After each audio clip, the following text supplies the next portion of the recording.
Hello বন্ধুরা, কেমন আছো সবাই? আশা করি ভালো আছো, সুস্থ আছো। আমরাও খুব ভালো আছি। আজ হচ্ছে শ্রাদ্ধ। তো শ্রাদ্ধের দিন তো কিছু খেতে নেই, কিন্তু সকালবেলায় শ্রাদ্ধ বসার আগে একটু সাবু আর ফলমূল খেয়েছিলাম।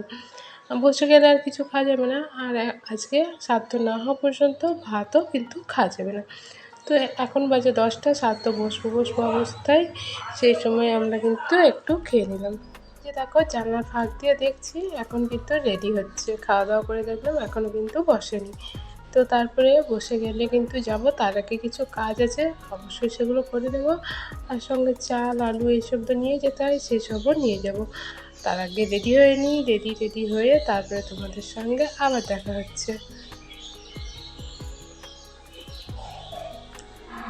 এর মধ্যে হাজব্যান্ড চলে এসছে।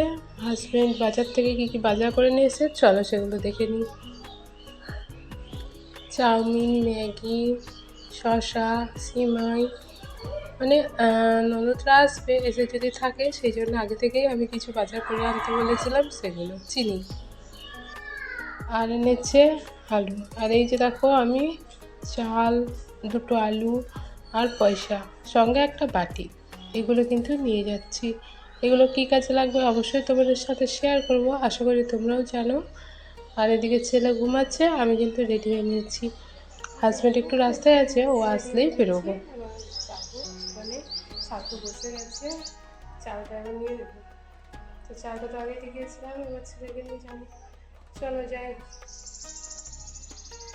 তারপরে আমাকে বাড়ি থেকে ডেকে বললো যে একটা তুলসী গাছ নিয়ে আসতে, তুলসী গাছ নিয়ে ওদের। তো একটা ছোট্ট তুলসী গাছের চারা ছিল বাড়িতে, সেটাই নিয়ে যাচ্ছি। গেটটা একটু বন্ধ করছিলাম, এই যে যাচ্ছি। প্রচণ্ড রোদ, জানো তো, এত রোদ কি বলবো। আর এই যে চলে এসেছি, শ্রাদ্ধ বসে গেছে।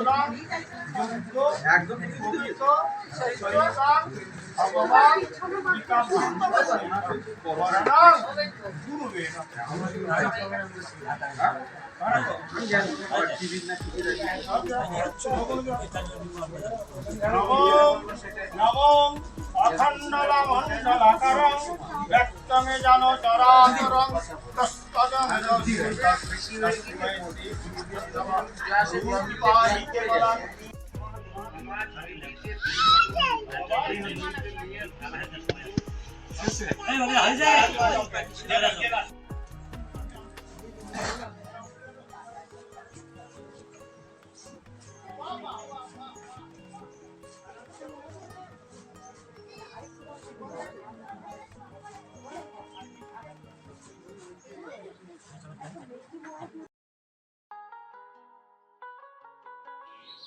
আর এই যে দেখতে পাচ্ছ চাল আর আলু নিয়ে নিয়েছে।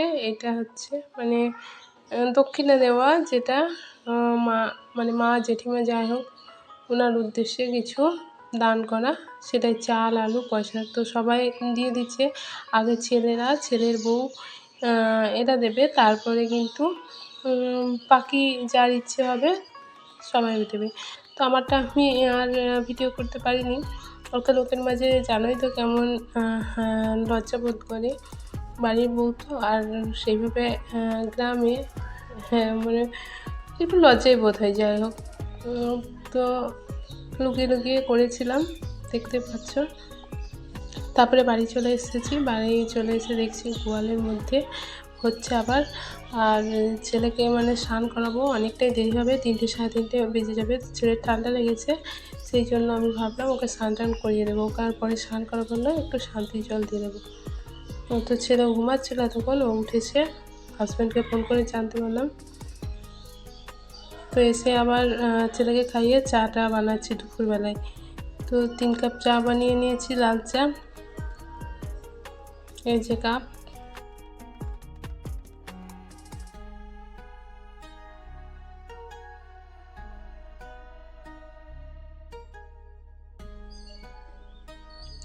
তো 3 কাপ চা বানিয়ে নিয়েছি, সঙ্গে নিয়ে নিয়েছি বিস্কুট, রেডি হয়ে গেছে।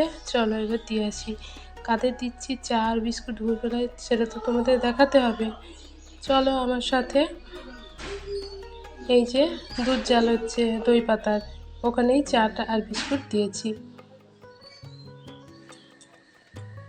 তারপরে এই যে দেখো এখন 3টে বাজে, স্নান টান করে রেডি হয়ে গেছি, খেতে যাব। ছেলে ওই যে রেডি হয়ে গেছে, হাজব্যান্ড তালা দিচ্ছে। চলে এসেছি খাবার জায়গায়, মানে প্যান্ডেলে বসে আছি। লুচি এখন শেষ হয়ে গেছে, ভাজা হচ্ছে, অনেকক্ষণই বসে থাকতে হয়েছে। এই যে ছেলেও পাতা নিয়ে নিয়েছে, আর ওর তো দুষ্টুমি শেষ নেই, অনেকক্ষণ বসে থাকতে হচ্ছে। তো পাতা নিয়ে টানাটানি করছে, ওর বাবা ওকে সামাল দিতে পারছে না। আর আমার বাইরে গেলে ছাড়, জানো তো, বাইরে গেলে আমার ছেলেকে সামলানোর দায়িত্ব হচ্ছে হাজব্যান্ডের, ঘরের মধ্যে আমার আর বাইরে হাজব্যান্ডের। তো অনেকক্ষণ পর পেয়ে গেলাম লুচি, এই যে চলে এসছে, আর সঙ্গে ছিল ডাল, বোঁদে, আর হচ্ছে তোমার রসগোল্লা।